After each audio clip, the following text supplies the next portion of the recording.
Hey, let's talk about sex ed, baby.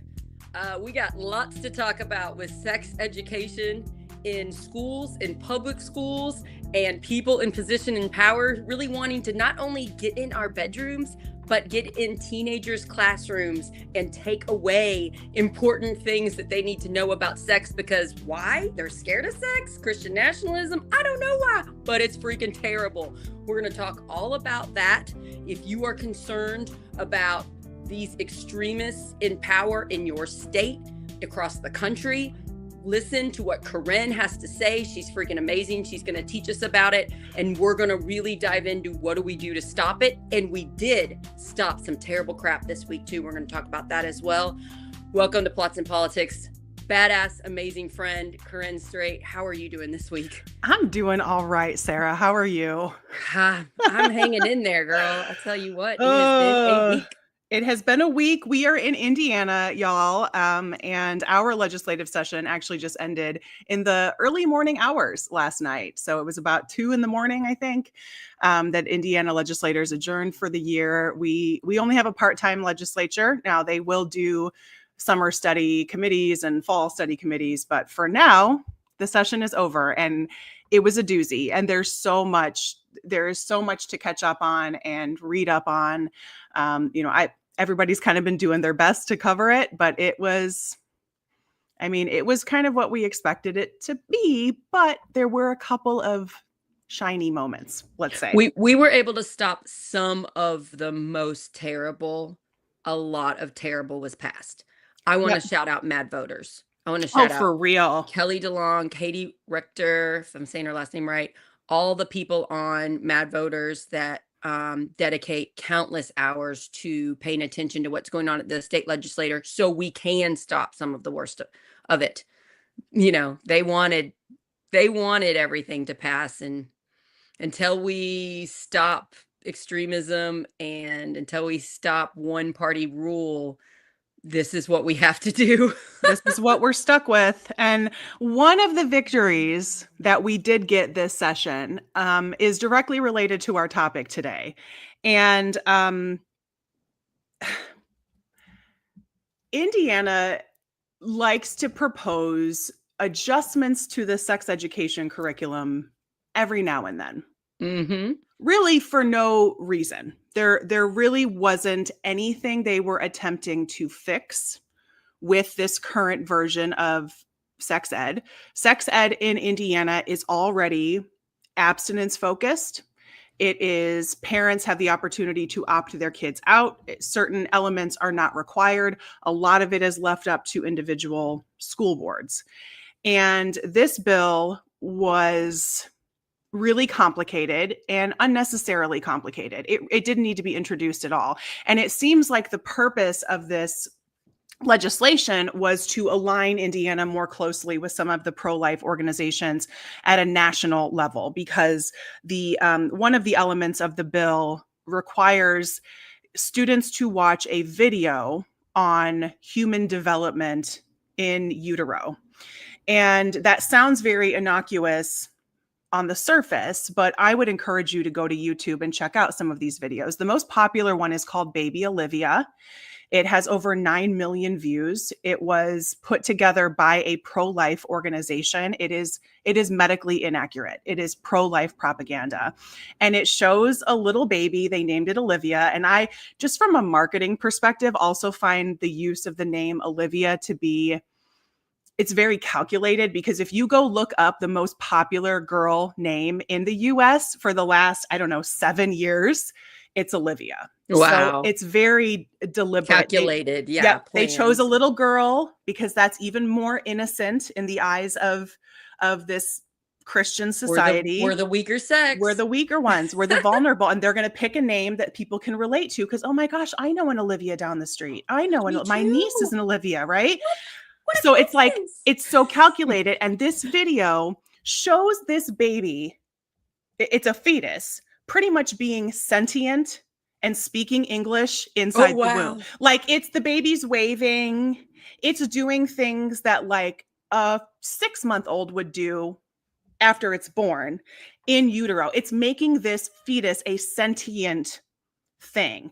And what's even more problematic is because this is clearly an anti-abortion video. And we know is 98% of all abortions happen before 15 weeks. If they happen after 15 weeks, it's because something's happened to something the horrible fetus, happened, something right? terrible. You do not have a bubbly, smiley, waving fetus that somebody is just going to voluntarily terminate. That literally doesn't happen. That is a conservative talking point attempting to fearmonger about this. So, although the video is not named in the legislation, other states have passed similar legislation, and that Baby Olivia video is the one that students watch. So I would encourage you to watch it with your kids. If your kids you're saying the kids in Indiana are watching this? They will. They will be watching. Yes, because that stayed in the bill. So students will have to watch some kind of video presentation on human development in utero. And the Baby Olivia video, because they claim, because it's made by a medical organization, which is like OBGYNs for life. So because it's made by doctors, they believe it gives credibility. It's very manipulative. It's very manipulative. You know, I think we see that a lot with this Christian nationalist movement, which is what we talked about in Plots and Politics last Friday, you all. It was fascinating. You should listen. How good they are at manipulating our children, because our children are sitting in school listening to teachers, assuming that they're being told 100% correct information. And here our government is telling them we should be showing them fake propaganda. So we can counteract this, you all. If you are parents and you are listening and you have teenagers that are going to be having sex education taught in their public schools, just by opening up a dialogue with them and saying, let me know when you're being taught this. And if you see this video, let me know. We can talk about it. Or you can just talk about it before and say, this is not accurate. And you could maybe show them some correct things about what a fetus looks like in the womb. And because you and I have I have kids that are older, you have one that's older and a couple that are younger. And I remember when this permission slip came home for both of my kids on what kind, did I want to opt them out or opt them in? I wasn't really worried about sex education because, talking about sex ed, age appropriate sex education, really just understanding, appreciating, protecting their bodies, caring for their bodies, consent, blah, blah, blah. All of that has been part of my dialogue with my kids since they were very young. It wasn't something I sprung on them when they turned, when they became teenagers and like dropped a birds and the bees bomb. That's not how I did it. And so I knew that what they were going to get in school was going to be very different than what they knew from me. But I have boys. I have 2 boys who I really wanted to appreciate the level of understanding of sex that their peers may have. Because if they are going into a situation assuming that everyone has the same understanding of consent and privacy and intimacy and whatever that they do, that could put them in some situations to get them in trouble. I wanted them to understand that they may be interacting with peers who do not have that level of understanding. If this is all they're getting at school, I felt like they needed to know that. So that was my call, even though I knew it wasn't going to undo any of the stuff that I taught them. I wanted them to be able to say, oh, I'm probably coming in with more knowledge than a lot of the kids in my class. So I've taught sex ed for 5th grade for many years, probably 16 years. 5th grade, I think, is a good starter course, but then I think you need another one, maybe like 8th grade, and then maybe like another one in like high school. I think there should be like levels of sex ed instead of just one basic 5th grade class. I don't think that's enough because you don't want to tell a 10 and 11-year-old everything. Yeah. And then it just needs to be age appropriate, but you need to prepare them for their body changing. So that's what I did as a 5th grade teacher. I think what we need to realize now, if you are living in a state with extremism in charge, and if they are passing laws like ours are trying to do in Indiana, we need to be the ones teaching. The parents need to be the ones teaching the children. Do not just assume that your kid is getting complete 100% great sex ed in the classroom, and just tell them. I remember listening to a Michelle Obama podcast during the pandemic, and she had a whole episode about this. And she said, if you're not telling your kids the truth about sex, they're getting it from the internet or their friends, and they're getting wrong information. So what do you Absolutely. want? Do you want them to think fake things, or do you want to be a little embarrassed and tell them the truth? And Mhm. so that was the pandemic year when my son was getting virtual school. So I know he wasn't getting it through the virtual school, Yeah. and I taught it myself. So I felt pretty comfortable. So I took him on a hike. I walked in front of him so I didn't have to look at him. And he had been asking, because he's like really smart little scientist. He'd been asking for years for information on how babies were made. He really wanted to know.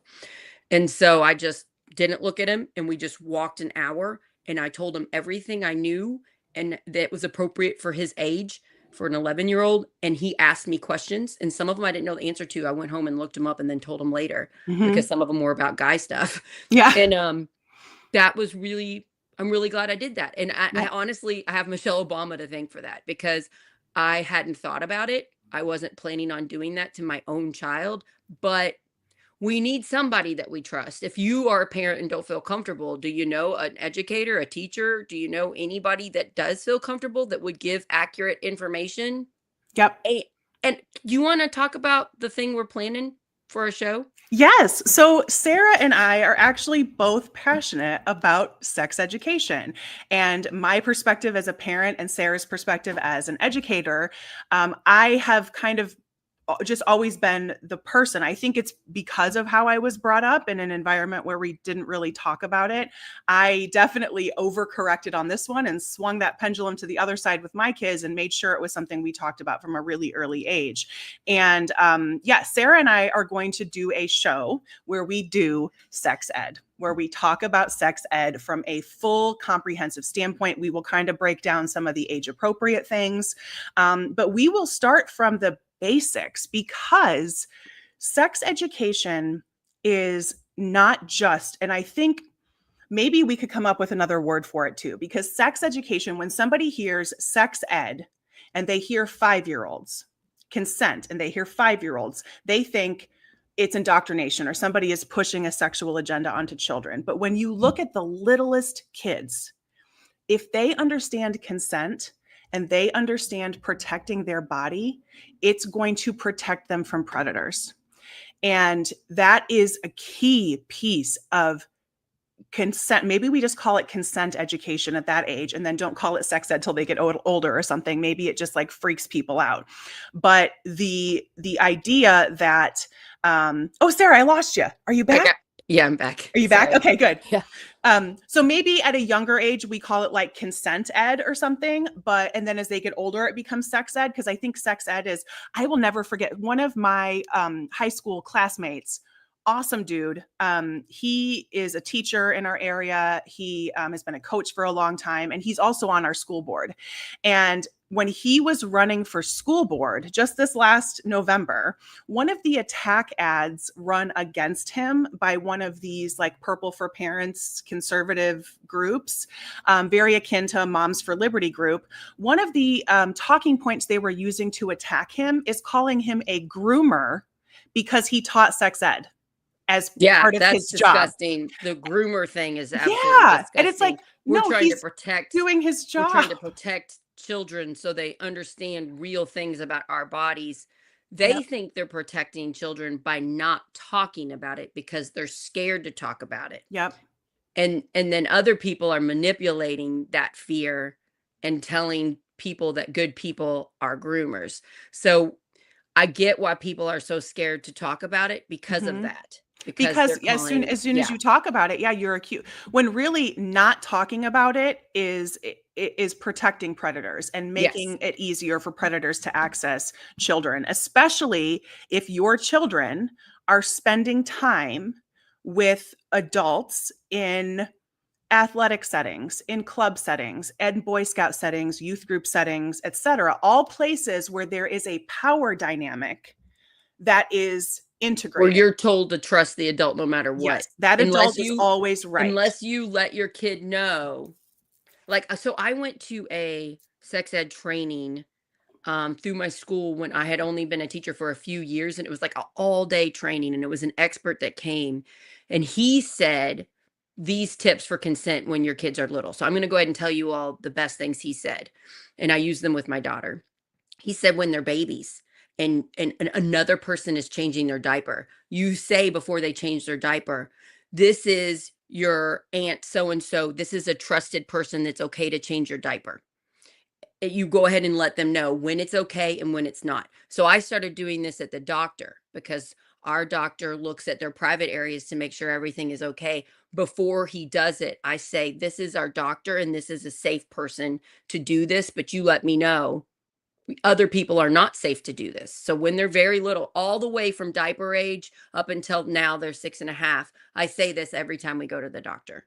My daughter has told me before she didn't want to give an older man a hug that asked for one. And I was like, sweetheart, you do not have to hug anybody you don't want to have to hug. And I was like, you just come and tell me and I'll handle it. And I'll say, oh, she's not feeling like a hug right now, but thank you. And to let her, and then I say, it's your body. And then I say that to my other kids, it's your body. It's your choice. So she's used that before. She said, it's my body, it's my choice. So I just gave her the language to say no, because older people are in different generations. I'm sure they don't have any ill intent on my children, but they haven't learned that language that sometimes little ones don't want to hug. So Yep. I gave that to her. I'm not going to go teach the person that asked. I don't know them enough for them to listen to me, but I'm going to teach my daughter, oh honey, you don't have Yep. to hug anybody you don't want to hug. Yep. And you can even tell it to them. Oh, I don't feel like a hug right now, but thanks. Yep. Like just give them the language, Yep. because that's consent. That And is the that's appropriate way. it's so basic. I mean, I did something similar with my kids, like when they started preschool or went to daycare, and it was, they can help you in the bathroom. If something happens, it's okay. You can ask them for help. They are a trusted adult. And it had nothing to do with sex. These are kids that do not It's just understand who's sex. allowed to look at your body and who's not. Yes. And that's something they need to know so they have the tools if somebody looks at their body that shouldn't, that they know to come to you and tell you. Hmm. What are the statistics? They're so bad on Oh, the they're so amount bad. of people that have been sexually abused. Hmm. I mean, it's like 1 in 4. It's different for guys and I think girls. it's 1 in 3 for women and 1 in 5 for men, I believe. I Yeah, I can, think you that's know what? right. I We just have read the it. internet, Sarah. You Let me can look just it up, look but it I up. just read Yep. it and I think you're right. But yeah, look it up and double check, because we weren't giving these children the tools to say no and to be vocal about it. We were being silent. We have allowed so many of our friends and family that we know to have been sexually assaulted at a young age. And Hmm. and I know a lot. I've had a lot of friends share with me. Um then they don't give details, they just say it happened, and my heart goes out to them. So, Yeah. to protect your own child, you say, I've told my daughter, "Oh, she spilled apple juice all over her outfit. It's okay if the school nurse helps you get changed. It's Yep. okay if the school It's nurse okay. doesn't help you, but that school nurse is a trusted person. I've talked to that nurse on the phone several times. I know her. She's great." And then letting her know, but people you don't know that aren't, that's when Yep. you say no and you come and you tell me. You Hmm. come and you tell your dad. Um, you come and you And tell a teacher, a trusted person. and when you start to have those conversations, you your kid is going to start to act differently out in the world, which is what you want them to do, because you're sending them into spaces where you are not there. And to be able to differentiate between somebody who's safe and somebody who isn't is so important, whether it's touching, whether it's coercion, whether it's trying to take you somewhere you don't want to go. So this is really important. And it continues to frustrate me. I know this is a frustration that we share, Sarah, of being in a conservative state where you have a lot of people who claim to want to protect kids. This is all about kids, right? We can't Yep. have them see drag Yep. because we have to protect them. We can't have them see, They're so scary. they're so scary. We can't have them we can't have them understand sex because we have to protect them. Because if they understand sex, they're going to have it. And that's not us protecting them. Like, it's just a constant loop of nonsense to try to reinforce what their logic is. And really, if you cared about protecting your kids. You would be teaching them consent and safety from the time they were And I babies. know parents do care. They just don't know. That's why we're having this show. They Yep, don't they know don't what to do. understand. I literally didn't know to say the thing about the diaper until an expert told me. Yeah. I didn't know. He also told me that the predators, they imitate good people. They imitate good coaches, good teachers, and they get in there and they act like a trusted adult, and they work hard to get parents that are very busy, Yep. that are overworked, that would appreciate some help. They work hard to gain those people's trust and then offer rides, offer things for the kids to get them alone. So kind of be on the lookout for that. For Like, those look on people, the lookout for predators. They're out there. We know they are. And, I'm not letting a strange coach take my children home. Like, I'm going to make sure I really know the person before they do that. So be on the lookout. If somebody very early on is wanting to get your child alone, make sure you're talking to your child and make sure that you're saying no and not letting that happen. And they prey on the most vulnerable. They prey on the single moms that are working 2 jobs, that aren't, they prey on the single parents that are struggling, or if financially things are tough, those are the people that they're looking for because they know you're too busy and stressed out to notice. Yeah. And letting our children know about them. I always say most people are good. This probably is never going to happen, but just so you know, and I don't want to scare the crap out of them. Like, I haven't told my 6-year-olds this, but I've told my 15-year-old this when he was older. Let them know what these people do to prey on people, because they are out there. They're pretending to be great people. They're coaches, they're assistants, they're volunteers, they're teachers. There are some of them. Most people are fantastic, but they're modeling that because that's their goal. Yep. And I was just looking up some statistics so we can be accurate here. So I definitely was off, but but that's okay. That's why we have the internet. We're not afraid to be wrong. We educate ourselves, right? If we're wrong. So for women throughout their lifetime, it's like 1 in 6. For men throughout their lifetime, it is about 1 in 30. But and these are statistics from RAINN, which is the Rape Network something. So it's a trusted organization, but they do acknowledge that both for women and especially even more so for men, underreporting is a huge problem. So 1 in 30 for men, that's probably higher. 1 in 6 for women, it's probably higher. Yeah, and that's because, the way your brain processes that trauma. Your brain tries a lot of people don't like it didn't happen, and a lot of times it takes years. It'll be like 10 years later before somebody says what happened. Yeah, I want to share with you a horror story of one of my friends that I won't name who. One of my friends shared with me that she was never taught sex ed ever, and so she was like a young teenager, and she was assaulted by a man in like a truck. And she did not know what happened to her for years because nobody had told her what sex was. So she didn't even know what happened. So the trauma was just like this long years process of her figuring out once she got older. And I'm like, oh, wow, this is why we've got to educate our children as they develop age appropriate. She didn't even have the language to know what was happening to say no. Yeah. She didn't even know what was happening. Yeah. And that's very, another piece of these statistics that really jumped out to me is the majority of victims of sexual assault and violence, girls and boys, are between the ages of 12 and 17. That's the majority. So the majority of cases are happening in that age group. And that is because you are getting naive children. You are getting naive. You're getting children that don't know.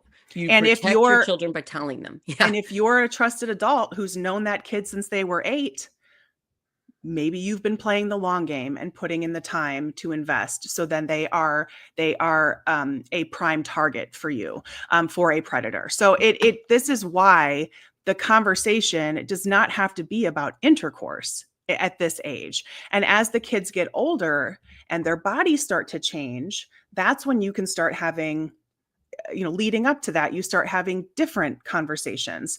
But the consent piece is so important because it not only protects kids from things they don't want, but then it protects you as an adult from other things that you don't want, whether that is a sexual situation or any other kind of situation. Just realizing you have power over your own Yes, body. your They autonomy don't is get to tell, critical. even though they're a trusted adult and they're older and supposedly wiser, they don't control your body. Mhm. That is such an important lesson Yeah. that our children need to know. Yeah. Yeah. Can I talk about what my state senator, I didn't vote for him, but Oh, the I was one going I'm to say stuck with, that's our segue, the can we consent talk right about into Gary what Byrne? good old Gary did. Good God, Gary. So Gary Byrne lives pretty close to me. I see him at events from time to time with his Make America Great Again hat on and his fancy, he wears a nice outfit and he goes around and he works the crowd. I give him credit. Our state senator gets out there and talks to the people. A lot of them don't. So at least he does that. He this week he tried to sneak in a little amendment to sex education this week at Indiana State Senate. He tried to eliminate the word consent from being taught in sex education classes. So we just spent the first 20 minutes here talking about how important it is that we teach kids at an age appropriate level consent, whether it's a hug, a kiss, hand holding, anything. He tried to get it out. People were like, they were asking him questions. We have like Mad Voters help document this. You can go to Mad Voters. There's Gary Byrne. That's our Gary state Byrne. senator. Yep. They asked him, why are you doing this? He could not tell a reason why. We don't know why. You and I kind of think maybe it's the right to life propaganda. They told him to do it, to try it. We don't know. It could have been his own thing. I think he might have Christian nationalist views. I think he really might think he's protecting children. I don't know what's in this man's head, but he tried it. And thankfully, volunteers were paying attention and they blew it up online. I shared it all over my stuff. You talked about it. And so many people in his district, which is my district, emailed and called and met him in person and blew up his phone that he took it down. And they made an email message that they shared out to everybody. I shared that email message saying he has taken that out. Yep. So that was horrible. And I want to read the language real quick because I have the email up. Oh, good. Go and for so it. He replies and says, "Thank you for taking the time to write in and express your concerns. We have heard numerous concerns from Hoosiers all across the state, and keeping these in mind, we have decided to reinstate the consent language into SB 442, which is huge. So just like because you called, we put the language back in because I really liked the way that email was worded because it really gave credit to the people that called all around the state. And the perception that Indiana is such a backwards, conservative, hopelessly MAGA, whatever you want to call it, state is just absolutely not true. The makeup of our legislature is a result really of gerrymandering, special influence money, huge conservative donors. It is not a result of who the people of Indiana are, because when given a chance, we don't have ballot initiatives in Indiana, y'all. We don't get to do popular votes on anything. They took that away from us a while ago. So when we have a chance to voice our opinion, we voice it on the side of common sense, on the side of consent, which honestly, that's the bare minimum. It's the bare minimum. It's going to take years to stop these people. It's not like we can fix this in a year and a half. We can stop some of it. Some counties that are right on the border between red and blue, we can stop some of it there. But this shows public pressure works. We didn't stop everything. You and I are still mourning the loss of all of the things that are getting passed and getting signed into law right now. But we stopped some of the worst. Mad Voters help with that. Thank you, Mad Voters. And everybody that made their own content on social media, that talked to friends and neighbors, that called Gary Byrne's office or emailed or blew up his phone. Thank you. Thank you. You did that. You did it. You actually made a difference. And when you look at a state like Indiana, and there were some other stats that I wanted to pull up, you kind of had the feeling and you have an understanding that like, oh, comprehensive sex ed feels like it's important. What happens if we don't have it? Oh yeah, let's And talk about that. yeah, and it shouldn't come as a surprise to anybody that in places where sex ed is limited, greatly restricted, abstinence focused, doesn't talk about contraception, in those places, they have the highest rates of STI and the highest rates of unintended pregnancies and teen pregnancies. So that is part of the disconnect, because you have a community, a conservative community, that claims to not want abortion, but also doesn't want to invest in anything that would prevent unwanted pregnancies or unintended pregnancies. And the lack of information is actually making students sick. They are contracting STIs at a higher rate in these places because they do not understand condoms. They do not understand transmission. They do not understand how any of that works. I mean, these are basics. And they have no defense. And so when we look at something like what you said, Sarah, with Senator Gary Byrne, his response when he was being questioned, why are you taking out consent? He kept responding, local control. This is about local control. We want local school boards to figure it out. But we have to remember that legislative bodies are not just enacting legislation to create law, they are communicating their values. What does the state of Indiana value? And it was a huge blow for him to say, as a legislative body, we do not value consent. And the reason he had no response for that, or really no defense, is most likely because this was a talking point coming from a national organization, which is where a lot of this legislation originates. You can find very similar language talking about the video, for example, talking about consent, talking about contraception. You can find very, very similar language because some of these bills are crafted by a national organization and given to certain state legislators all across the country. Yes, you're exactly right. I talked about this with Josh Lowry yesterday on my Get the Word Out show. Josh Lowry is one of our top Indiana Democrats fighting extremism, and I'm really thankful for him. And I was thankful he came on. He was explaining it's like a 50-year plan, very well documented, organized, shared. Here's the talking points. You do this. And so Gary, I believe, and if you do this, picking up orders, he was just doing what he was told. He didn't know why he was doing it. He couldn't come up with a good explanation other than let's just let school boards decide whether our kids learn about consent, because he's following orders. We have to get people in power that do what's right for the people. And we don't have that in Indiana right now. And that's where it tips. People doing the best, but it's not enough. It's not enough, because that's where it tips, right? Somebody like Gary Byrne, and I'm certainly not calling him out personally, because all elected officials in either party, no matter where they sit on the spectrum, are beholden to donors. They're beholden to donors. And when somebody reaches out and says, here you go, Senator Byrne, here's this legislation, you know, whether they say it or it's implied, campaign donations are tied to the way Senator Byrne acts on that piece of legislation. So he's making a calculation when he is getting this flurry of phone calls. He is making a calculation between which of these two groups is actually going to threaten my job. Is it going to be the constituents, or is it going to be the donors?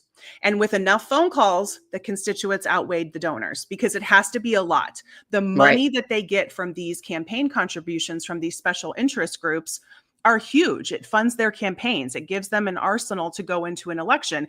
Even in districts where they're not that competitive, they still want a big financial arsenal. So he was actually able to say, the constituents are going to cost me my job on this one because they're pissed off.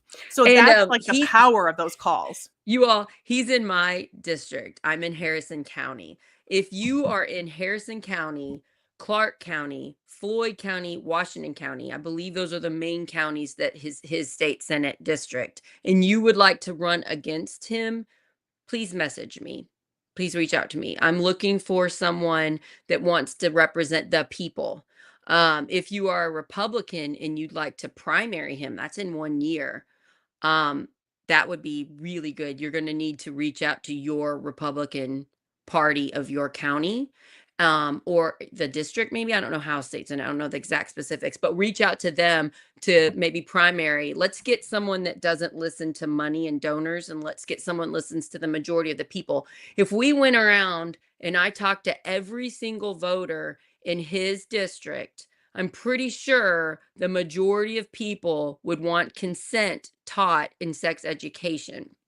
If we told each person that he's defunding public education and taking millions of money from our county schools and dumping it into charter and private schools in other areas like Indianapolis, I believe most people would be against it. It's just that most people don't know because they do it so silently. They do Yeah. the damage so quietly. So yeah, I'm looking for some really good people to challenge Gary Byrne in our next election, guys. He's up. He's on the ballot.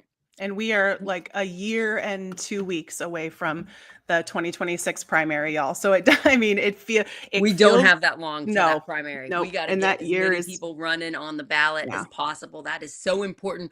We, the people, must take back our state. This is how we do it. You don't have to know anything about politics. We will teach you. All you need to know is what he is doing is wrong, and you're not going to let money influence you like these people are, and you're going to do what's best for the majority of your voters. That's the people we need, you know? Yep. And that's yeah. where you can make good connections with people in your neighborhood, in your PTO, in your kids' play group, whatever it is. You can make good connections with people talking about some of these real common sense issues.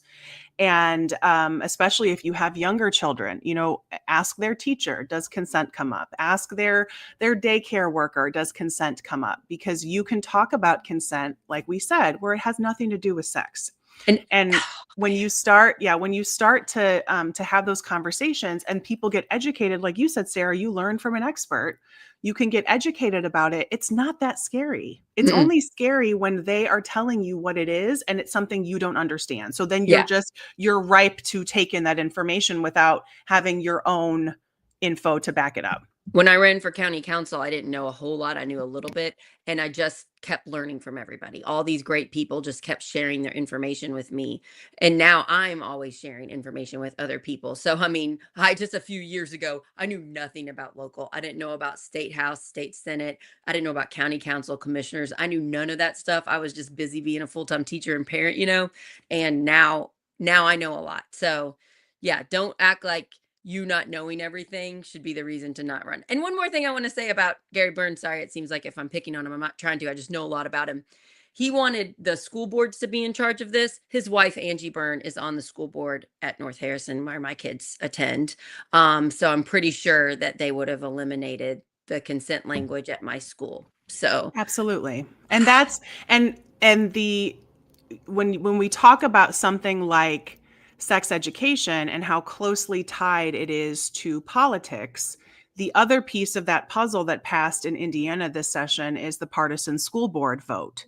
So Gary Byrne saying something like, well, it should be up to local control, school boards should decide, knowing that school boards in Indiana are about to get most likely much more Republican than they currently are. And he knew that a lot of places would be unwilling to adopt this kind of sex ed curriculum. So now, as a part of this law, it's state mandated that consent has to be taught. But still, so much of it is up to individual school boards. So this kind of campaign to misinform students starts at the local level. And that is why getting partisan school boards. And so if y'all are not familiar, partisan school boards means you're declaring Democrat or Republican when you go run for a school board position. It's never been done that way because it shouldn't be that way. They should not be political positions. And Indiana now, because this bill passed Indiana by just one vote, y'all. If Governor Braun signs it into law, Indiana is only going to become the 5th state that has partisan school boards. And that is because the vast majority of states in the US have understood there should be nothing political. And these school board members should not be beholden to campaign donors and political party agendas. They should be beholden to their community, which is why the party of local control, the local government, wanting national politics to come into their school boards is again, it's a very interesting dichotomy. It really doesn't seem to make any sense. It's Yeah, very we should keep conflicting. politics out of our schools. We should protect our Hmm. children and let them be educated, and let the educators that have been trained, The the experts. experts, let them teach our children. Hmm. We don't need political people with secret, scary agendas coming in and telling us what to do and spreading fake, false fears about our Yeah. children, like litter boxes in classrooms and stuff like they Which, love to do. yeah, So yeah, I saw this one coming, and I don't they've think been it's been trying for a signed yet. while. It finally I think all passed. that needs to do is Mike Braun sign it into law, and then Yeah. there's going to be all this gatekeeping on who can get on the ballot. So Hmm. like in my county, we won't gatekeep you if you want to run for school board as a Democrat, but there are no Democrats that have won in our county right now. It's 100% Republican. So Hmm. they know that getting a good person that actually cares about the children running as a D is very little chance of winning. That's why they want to make it partisan. Also, there were good Republicans that want to protect children that will want to get on the ballot as Republicans, and the chair of your party can use gatekeeping methods to keep you off and Yeah. can get just the people that they're going to listen to their 50-year plan agenda for defunding schools. They can make sure those people get on. Yeah. And it sounds so conspiratorial, but I'm seeing it happen in real life. I've had it happen when I tried to help the school board down here, so I know it's true, at least in Harrison County. Um, and I fear it's going to happen I think it's going to get worse before it gets better in Indiana, but hey, we're going to keep fighting and keep We're going to trying. keep fighting. And what I've been saying is that if this bill passes, okay, everybody's a Republican. Everybody's a Republican. And then you still have to go out and do your research on name recognition, because I know if you want to run for school board and your area is completely Republican, either don't vote in the primary or vote as Republican, right? Because they'll use that as gatekeeping. If you vote Democrat in the primary, they can see whether you voted Democrat or R. They can't tell how you voted on that ballot, but they can know whether you're R or a D. So if you want to run for school board and your county is mostly Republican, you need to vote Republican primary. Uh-huh. Yep. There you go. Solved it. We just fixed it. But you have to do it for like 5 elections. Or like that. So I think it's only 2. I think it's only 2. It's like 2 out of the last 3. I heard they're trying to make it even harder. Oh, of course they are. I've heard the Republicans on the Republican side are making more gatekeeping, where the Democrats on the Democrat side are making less gatekeeping, because they get to pick how much gatekeeping they want, how much they can stop people. So I've heard from people, but I don't know for sure, that it's getting harder now. Oh, they're going to want to make it harder, of course, because they got to hand pick those people. They got to be in charge. They got to rule over everything. Mm-hmm. Yep. So so we're happy at least that the consent piece is back in. Good job, everybody. We never should have had to fight for it in the first place, is really where it comes from. And when you start, you talk about like conspiratorial, during this talk about, yes, thank you, Nate. Yep. The past 2 primaries. When you talk about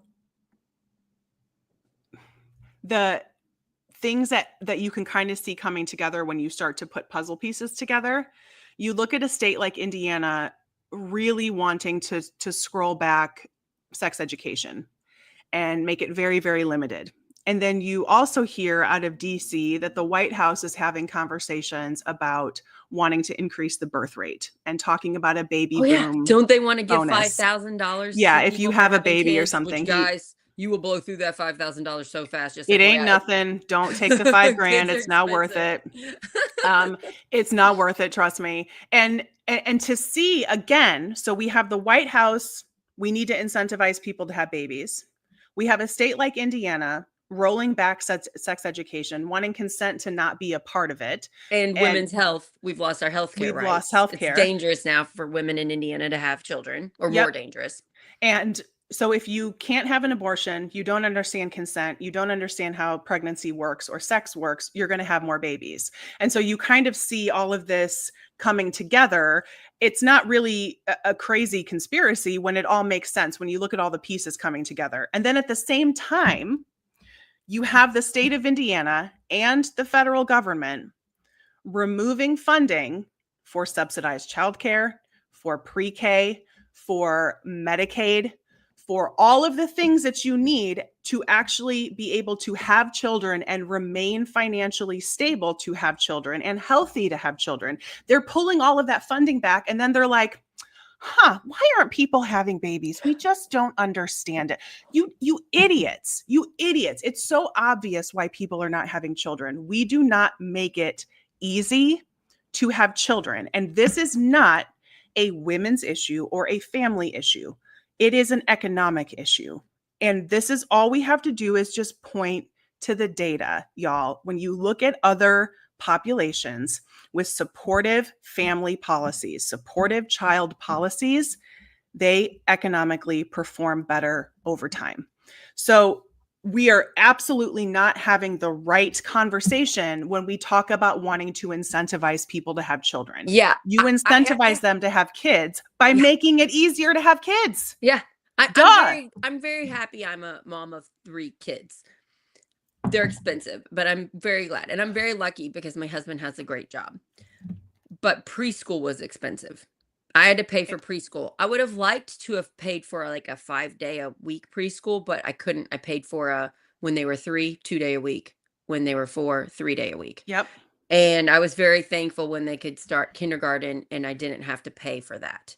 Yes, same. And if we had some type of, now people that are lower income in Indiana can get assistance to go to something like a Head Start program or something, but of course they're attacking that right now too. So that I don't know whether funding's been rolled back. And I don't know whether that's going to be an option soon or not, but there are programs right now for lower income people, but again, those are being stripped away at the state and national level. So we'll see what we're going to get in a few months or a year. But having kids is expensive and it's really hard, mostly on mothers. During the pandemic, I had to quit my job as a teacher, which I love teaching. It got too hard with my twins that were 2, with childcare, with the scary virus of what is going to happen when people get COVID. Am I going to give my parents COVID that are older? I was forced to quit a job I loved because of childcare issues and just because of the pandemic itself and the weird, scary situation we were in. And I'm glad I'm not a teacher anymore. I like doing this. I've grown a lot. I wouldn't have known you right now, Corinne, if all this hadn't happened I know, to me. right? But I need to acknowledge, what about all of the families where they can't quit? Yes, and they can't don't have a one parent making the money. Life is hard for them. And I got some data from a friend of mine who works in early childhood. They work doing they really just try to find childcare placement for families because it is so difficult to find. And it's so expensive. Like daycare is so expensive. And so the average in Indiana, you're looking at $150 to $400 per week per child. $150 to $400 per week for daycare? For daycare. Per kid. The average infant cost is $300. So for an infant, it's $300 a week.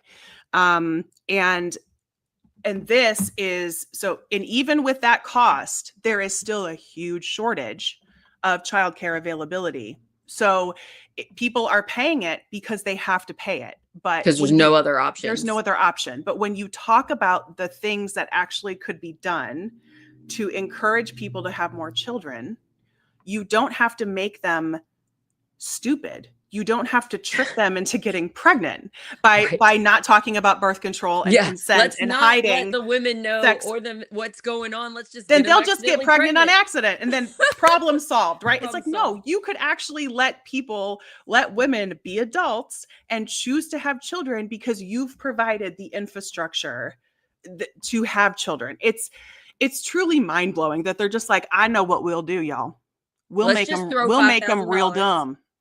Yeah, we'll make them real dumb, real poor. And we'll say $5,000, we'll dangle it in front of their faces, and then they'll get pregnant on accident and it'll be a nice bonus. It's like, no, let people choose to have children. And right now, the birth rate in America is going down because in I think it's 22 states, women have lost their right to health care. So it's not as safe for women to get pregnant. Indiana, Kentucky, and Ohio are 3 of those states. So I know people that are putting their plans to get pregnant on hold Same. because they live in a state that might not protect the woman if there's childbirthing complications, which having children is dangerous. I've almost died before. Yeah. It's Hey, dangerous. We need all the help we can get. We don't need politicians that don't know women's body parts being in charge because they think they're pro-life and they're going to protect a baby. They don't understand what's going on with us.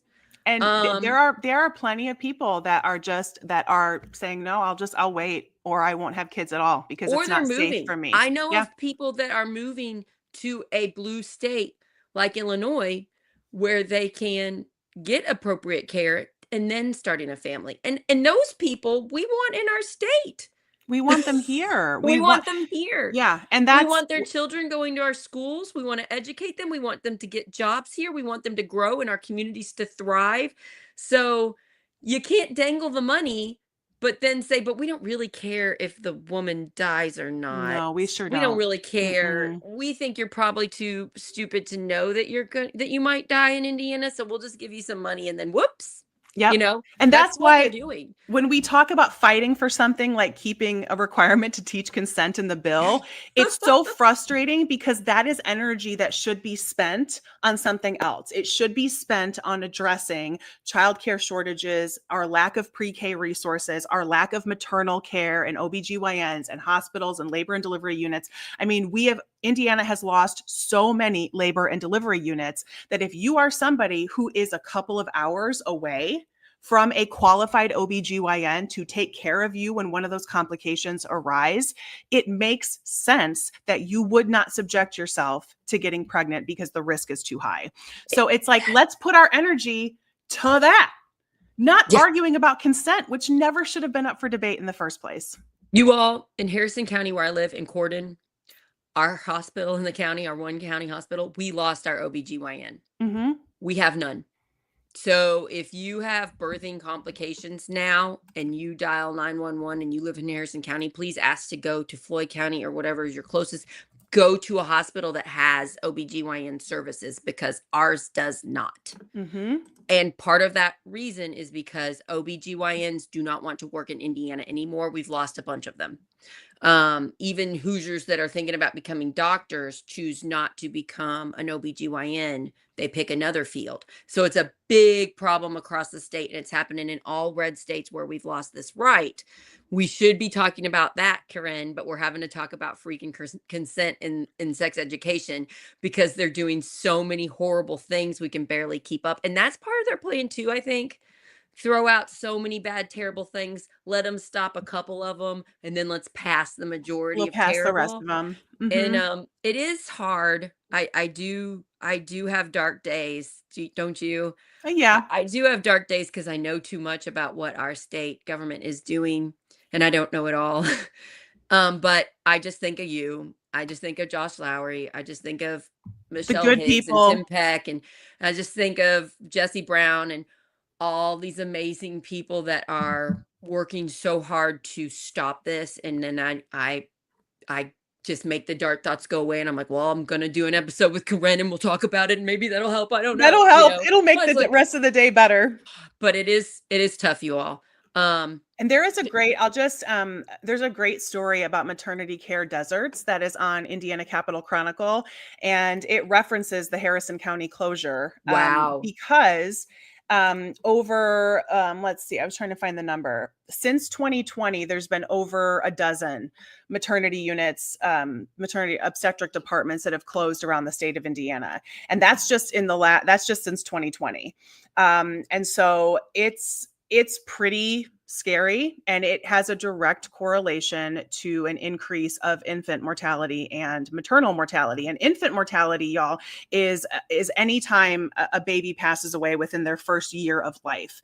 And that is generally tied to pregnancy complications, lack of good prenatal care, et cetera. And so Indiana has an incredibly high infant and maternal mortality rate, especially for Black women. We have a very, very high rate, and that directly correlates to prenatal care being unavailable, sex education and pregnancy education not being available, people not knowing how to care for themselves when they're pregnant. All of this goes together And it really creates an environment that's dangerous for women. And $5,000 ain't going to fix that, right? You have to fix the system. You have to make the We should like system. add up how much it costs to have a baby in the hospital. $5,000 that won't even cover it. No, No. won't even cover it. No. So if you are a doctor or if you're listening and you know like an expert on sex education, would you mind reaching out to them? I'm gonna try to find some. I have been trained to teach sex ed, but I'm not a doctor. We can get Tim Peck on, and he will do a good job if we can't find anybody that's more specialized in Mhm. the sex education or an OBGYN or somebody. And we will do a I want to do a show with you where it could be 15 years old people or parents. So Yeah. 15 years or older, we think the stuff we will talk about would be appropriate for a 15-year-old. And we will do the teaching. So if you are embarrassed or don't feel comfortable or don't feel knowledgeable giving your 15, 16, 17-year-old sex education, and you're concerned that you're not getting great quality education wherever they are, have them just watch the episode. You can watch the episode first, and then you can just have them watch it and then just say you got any questions. But we want to do this show in the next few weeks if we can pull it off. I think we can, because it is a need. Yes. And people are scared to talk about it because we get called groomers. Yes, we get called groomers, but we're not afraid to talk about it. We're going to talk about it. I'm not afraid. If somebody Nope. wants to throw that out at me, I'm comfortable That's fine. explaining how I'm not scared of that. No. I know. We got to work together, girl. We will. This was a good conversation and very timely. Very timely considering it's right at the end of the Indiana session. But we're seeing, we see legislation like this happening all over the country, and it's just so obvious. Every time I go to these maps, like these statistic maps, it's just so obvious where people are having the most unintended pregnancies or the most STIs. It's the places that you don't teach about it. So it's, when we want to make people's lives better, we can also at Project Next work to fill those gaps of information that exist and empower people to have these conversations in their life, because there is a very powerful undercurrent of shame in the US, especially, which is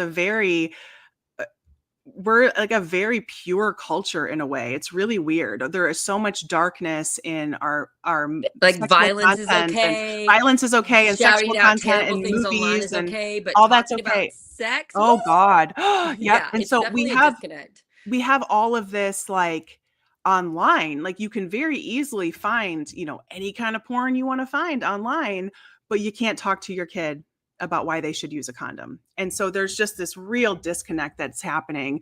We're very prudish in a lot of ways in the US when it comes to talking about sex. We're not able to do it, and it's only to our detriment and to the detriment of our kids. I adore you so freaking much, Corinne Straight. I adore you too. Guys, if you want to know more about what's happened at the State House, check out her TikToks, her Instagram, her Facebook. I got to go back and check on all of them. She really explains exactly what happened in just a couple minutes because we don't have unlimited amounts of time here. I'm so thankful. Try to be as quick as I can. I'm so thankful for you. You helped me on my dark days. I'm so thankful we're friends. I love your show. I love being a part of your show. So thank you for letting me be your assistant on your geniusness.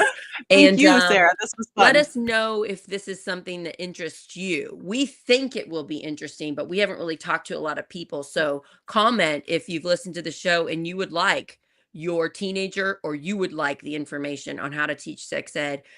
We are planning that, and then share it with other people, your friends that have teenagers.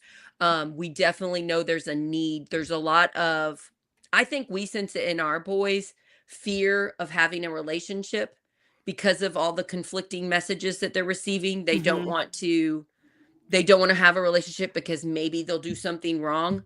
And all we have to do is really explain consent and the truth and what's going on with their bodies to help give them less fear and more practice. Dating in a healthy way is good for teenagers.